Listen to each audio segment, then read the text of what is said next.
Les 8h22 et c'est avec Georges Gauma qu'on poursuit cette édition des Matins éphémères.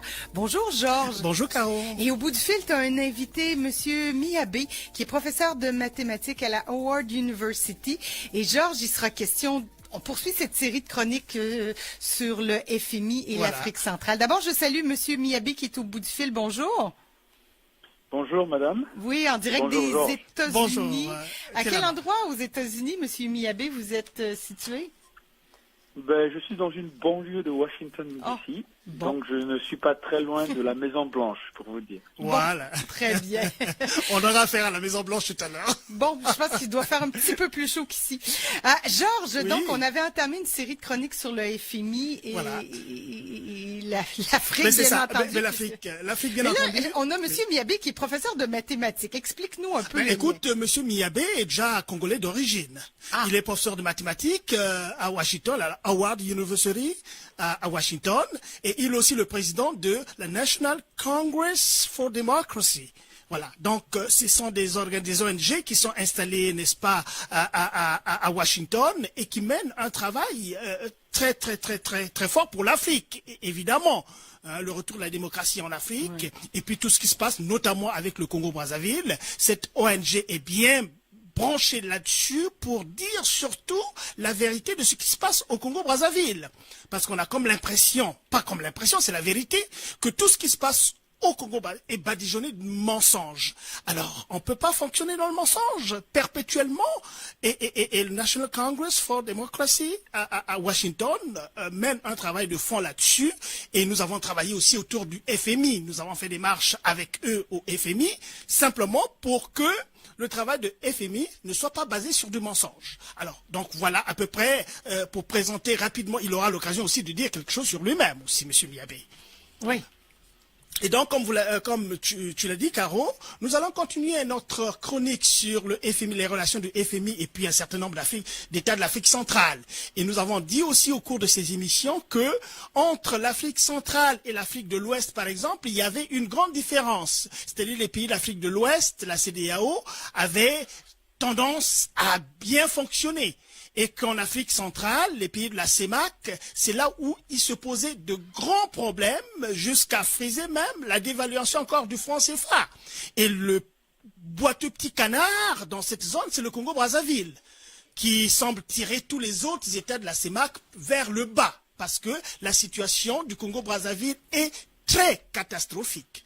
Donc voilà, aujourd'hui, on va parler évidemment dans la suite de ce qu'on a fait il y a 2 semaines, sur pourquoi est-ce que le FMI n'arrive pas, après plus de 2 ans, à signer un accord avec le Congo-Brazzaville, alors qu'il y a eu beaucoup de missions à Brazzaville qui sont toujours revenues bredouilles. Ouais. Donc il y a quand même quelque chose qui ne va pas, et cette chose-là doit être dite ici à l'antenne pour que le monde entier nous entende. Donc on va voir M. Miyabe, qui est aussi branché là-dessus, de nous dire un peu la question qu'on va lui poser. M. Miyabe, pourquoi cet accord jusque-là est impossible? On nous a dit la dernière fois que le FMI avait arrêté toute négociation avec le Congo. Il s'est avéré que non. Le FMI continue à travailler avec le Congo-Brazzaville. Mais sur quelle base, M. Miyabe? Bon, Madame Caro et puis Monsieur Georges, premièrement, je vous remercie de m'avoir donné la parole, de m'avoir invité à cette émission. Je crois que ce débat est du Fonds monétaire et les pays membres comme le Congo-Brazzaville, c'est un débat très important pour l'avenir de l'Afrique. Alors, la situation du Congo, elle est très bien connue. Le Congo, c'est l'un de ces pays particuliers ou un pays qui a eu à un moment donné, pendant une grande période, une croissance qui n'a montré aucun développement dans le pays. Le Congo est un pays pétrolier et qui, pour une raison ou une autre, en 2010, s'est retrouvé dans un programme des pays pauvres très endettés, ce qui n'a pas été, ce n'était pas compréhensible dans le sens où le pays, depuis 2010, avec la croissance des prix du pétrole, a eu des entrées énormes. Le pays a fait des bénéfices, je dirais même qu'il y a eu une importante somme, il y a eu d'importantes sommes de comment on appelle ça en français encore? Excusez-moi, parfois je confonds Oui. le français et l'anglais. Donc il y a eu des entrées énormes au Congo et on n'a pas montré de développement. Et le Congo encore, j'explique, en 2000, à peu près en 2008, est rentré dans un programme sans financement avec le Fonds monétaire. Ce sont des programmes qui sont informels où le gouvernement ou le Fonds monétaire vient et ils imposent un certain nombre de conditionnalités sur le pays et le pays doit respecter ces conditions. Et en 2010, le Congo est arrivé à ce qu'ils appellent le point d'achèvement. C'est le point où les membres du board de l'AMF et les membres du board de la Banque mondiale se mettent d'accord que le pays a satisfait un certain nombre de conditions. Donc, par conséquent, il est éligible pour une réduction de sa dette. Donc, le Congo, en 2010, reçoit une suppression de sa dette de 5 milliards de dollars. C'est beaucoup d'argent. 2010. Et de 2010 à 2016, le Congo acquiert, avec le prix du pétrole, malgré ça, arrive à un point de dette qui est à peu près à 120% de la PIB, de la production intérieure brute du pays. C'est ce qui est énorme. Mais ça, encore, c'est une dette officielle. Il faut considérer maintenant les dettes qu'elle a engagées avec les pays, les compagnies privées. Si on met ça en ligne de compte, on arrive à peu près à 200% de la PIB. C'est impossible, Et donc, ça. c'est énorme, Monsieur Georges, c'est énorme. Et donc, aujourd'hui, c'est que le Congo a signé des accords à une grande partie de la dette du Congo. La majorité, d'ailleurs, de la dette du Congo est avec la Chine. Donc, pour répondre à votre question, la raison pour laquelle, jusqu'à présent, le Congo n'est pas arrivé encore à avoir un accord avec le Fonds monétaire, c'est parce qu'en partie, il y a eu des exigences. Les exigences que nous avons imposées. La structure de la société civile, nous, à Washington, nous sommes basés ici, mais il y a d'autres comme les Georges Ngoma et d'autres structures qui sont avec les Jean Médard Mundika et d'autres personnes en France. On a travaillé en collaboration pour imposer que le Congo ne pouvait pas être comme ça, faire rentrer dans un programme encore sans pour autant qu'on sache où est passé l'argent du pétrole. Absolument. Parce qu'il y a quand même des milliards qui sont rentrés entre ces 10 ans. Je vais vous dire un fait, des chiffres. De 1997 jusqu'en 2014, le Congo a eu une disponibilité budgétaire d'à peu près de 63 milliards d'euros. 63 milliards d'euros, la disponibilité budgétaire du Congo. Mais ça, c'est suffisant pour développer un pays de 20 millions d'habitants, alors qu'au Congo, on n'est que 5 millions 5 d'habitants. millions, même pas 5 Au millions. Congo, même pas 5 millions. Au Congo, en dehors de ça, dans les pays francophones, à part la Côte d'Ivoire, c'est le pays qui avait le plus haut budget. En 2014, le Congo était à peu près à 500 milliards de francs CFA, de budget énorme, des montants énormes que le Congo a fait avec preuve. Où est passé cet argent? C'est la mauvaise gouvernance du pays. Donc nous avons dit que le Fonds monétaire ne peut pas continuer à assister un pays qui a mal géré, qui a reçu une suppression de sa dette en 2010 et qui aujourd'hui, 6 ans plus tard, alors que c'est un pays où il y a des entrées, qui se retrouve aujourd'hui à une dette d'à peu près 120% de la PIB. C'est un problème. Et donc nous avons mis des pressions au Fonds monétaire et nous avons imposé à ce que aussi la Chine, qui constitue en fait le pays où le Congo a la plus grande dette. À peu près 80% de la dette du Congo vient de la Chine. Et sous ces 80% de la dette avec la Chine, 40% de la dette totale du Congo avec la Chine est avec des compagnies privées, des compagnies chinoises privées.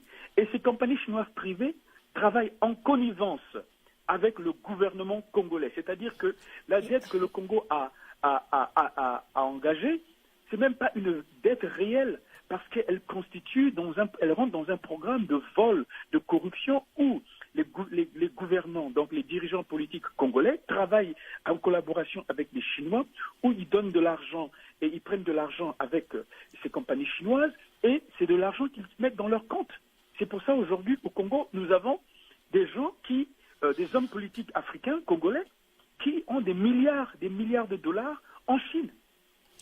Donc, je veux dire qu'il y a un problème. Monsieur Miabé, mais là, ce que vous dites là est très, très, très important. Mais les organismes au niveau international, qui sont quand même, comme le Fonds monétaire international, doivent avoir des outils pour comprendre un peu toute cette mafia qui se situe à ce niveau-là. Qu'il y a des Congolais qui ont des entreprises énormes en Chine et qu'ils puissent prendre vraiment des dispositions suffisantes pour que ce genre de mafia ne puisse pas... Je ne sais pas, moi, je suis vraiment très choqué d'entendre ça. Mais vous avez, oui, effectivement, Monsieur Georges, vous avez 100% raison. Et c'est un peu l'hypocrisie qui existe dans ce système monétaire. Et là, la question que nous avons posée aux membres du Fonds monétaire, avec lesquels nous avions discuté. Donc, nous avons rencontré les membres du conseil d'administration du Fonds monétaire. Nous avons rencontré les membres les dirigeants, donc les directeurs de différentes du programme Afrique. Et ce qu'on leur demande, c'est que, bon, vous voyez un pays qui est un pays pétrolier, qui a des millions de dollars qui rentrent, qui aujourd'hui est un pays, vous voyez quand vous regardez économiquement le Congo, les gens vivent avec moins $1,25 par jour. Ça, c'est les chiffres que vous avez. Alors, les conditions, vous mettez le Congo dans un programme, dans le programme des PPTE, pays pauvres très endettés. Mais ce n'est pas normal. Où est passé l'argent du pétrole? Alors, donc, à un moment donné, on nous parle de bonne gouvernance, on nous parle d'ouvrir les comptes et que l'on montre les comptes. Mais en même temps, on veut donner de l'argent à un pays comme le Congo. C'est parce qu'à un moment donné, on s'y oppose. On s'y oppose. Et bon, c'est pas évident pour vous dire la vérité, parce que le Congo est un pays membre. Donc, d'après les accords du Fonds monétaire, de ce qu'on appelle de agreement. Enfin, je connais le terme. Vous voyez. Dites-le en anglais. Vous pouvez le dire en anglais sans problème. Oui, donc en fait, il y a ce qu'on appelle, il y a la constitution du Fonds monétaire, qu'on appelle de agreement, qu'on appelle le terme m'échappe. C'est pas bien grave, c'est pas bien grave. On y revient là. Oui. Voilà, donc c'est cette constitution-là qui en fait impose un certain nombre, qui en fait nous donne le cadre dans lequel le Fonds monétaire doit traiter avec les pays membres. Donc, d'après les Articles of Agreement du IMF, donc les articles d'agrément du Fonds monétaire, donc qui constituent en fait la constitution du Fonds monétaire, on doit normalement quand même à un certain niveau se regarder, le Fonds doit se regarder pour dire que bon, ce pays quand même si c'est un pays qui est membre, et nous devons lui porter aide parce que c'est un pays membre en fonction de ce que la constitution du Fonds monétaire dit, donc de agreement ce que je viens de déclarer tout à l'heure, on devrait quand même se reposer des questions pour dire on ne peut pas continuer à soutenir un pays qui vole et qui pille et on ne voit aucun développement dans le pays. Voilà. Et les gens ne font que s'empirer malgré les milliards et les milliards de dollars qui sont rentrés dans le pays. À un moment donné, on doit se poser des questions. Mais la réalité aussi, il faut dire ça, Georges, c'est qu'il y a l'équation de la France qui rentre en ligne de compte. Voilà, tout à fait. Ouais. Et l'équation de la France qui est pays membre, qui est un membre important du Fonds monétaire. Et ils ont des membres du board qui poussent, parce que dans les discussions que nous avons eues avec les membres du board, certains qui ne sont pas de la France, ceux qui ne sont pas des Français, ils nous ont dit, l'un des problèmes que nous avons, c'est que la France s'impose. Ils nous disent, vous ne connaissez pas l'Afrique francophone, c'est nous qui connaissons, et nous voulons pousser, écoutez-nous, c'est la politique qu'il faut. Et ils poussent, et ils nous ont dit ceci. Ils sont très émotionnels, les Français, quand ils en viennent à l'Afrique francophone. C'est-à-dire qu'ils font de l'Afrique leur propriété, et c'est eux qui poussent. Voilà. Donc, il y a un travail important à faire, où on doit justement essayer de maintenir les intérêts de l'Afrique francophone et du peuple africain, qui en fait engage, dans les gouvernements prennent des dettes, s'endettent, et on ne voit pas cet argent qui est utilisé. Ce que nous avons dit au Fonds monétaire, on leur a dit ceci. Ils nous disent non, on va mettre des conditionnalités qui sont très dures par rapport au Congo. Donc ça veut dire qu'on va leur donner de l'argent, mais on va regarder de la façon dont cet argent va être dépensé. Mais c'est en fait se moquer de nous. Parce que l'argent est fongible. l'argent est fongible. C'est-à-dire que si vous me donnez de l'argent, même si vous me dites que cet argent que vous me donnez, je ne peux l'utiliser que dans tel ou tel autre contexte, mais vous me donnez l'habilité maintenant d'avoir l'argent que j'ai dans mon portefeuille, de l'utiliser à faire autre chose. Oui. C'est ça la fongibilité de l'argent. Donc les conditionnalités dont il parle, pour nous, c'est se moquer de nous. Parce que ces conditionnalités-là, ça renforce toujours le régime de Sassou Nguesso, qui est un régime qui se base sur le vol. Oui, Monsieur Miabé. Alors, c'est très intéressant ce que vous nous dites là. Il y a le positionnement de la France. Évidemment, on voit Strauss-Kahn tous les jours, pratiquement, j'exagère, à Brazzaville, et pour cause. Bon, on va essayer d'évoluer un peu parce que cette affaire-là, finalement, il y a une affaire qui a fait l'actualité dans le monde entier. C'est qu'on a découvert que finalement, à la Trump Tower, à Washington, là-bas, à New York plutôt, il y a la petite fille de Monsieur Denis Sassou Nguesso, à qui on a trouvé un pied-à-terre, tranquille, de 7 millions de dollars américains. Alors, est-ce que, rapidement, il y a un lien à faire un peu avec toute cette délinquance financière qui se passe du Congo-Brazzaville? Qu'est-ce que vous en dites, quand même, en tant que Congolais d'origine? Absolument, monsieur Georges Goma. C'est-à-dire, c'est ce qu'on vient de découvrir, ça c'est juste un petit détail. Un petit détail. Il y a par rapport, quand on regarde la situation, il y a des situations qui sont pires que celle-là. Ouais. C'est vrai que c'est choquant de voir que 5 millions, un appartement pour 5 millions de dollars, alors que des Congolais meurent. Mais quand vous regardez les milliards qui sont accumulés et qui sont dépensés, comment ils jouent avec l'argent, ce gouvernement-là. Quand je dis c'est un détail, c'est pas pour minimiser la chose, c'est pour dire que la situation est beaucoup plus catastrophique que cela, par rapport à la gabégie qui a été appliquée par ce gouvernement de Sassou Nguesso. Mais je vais vous donner encore cet élément parce qu'il ne reste plus grand temps là. Mettez en rapport quand même avec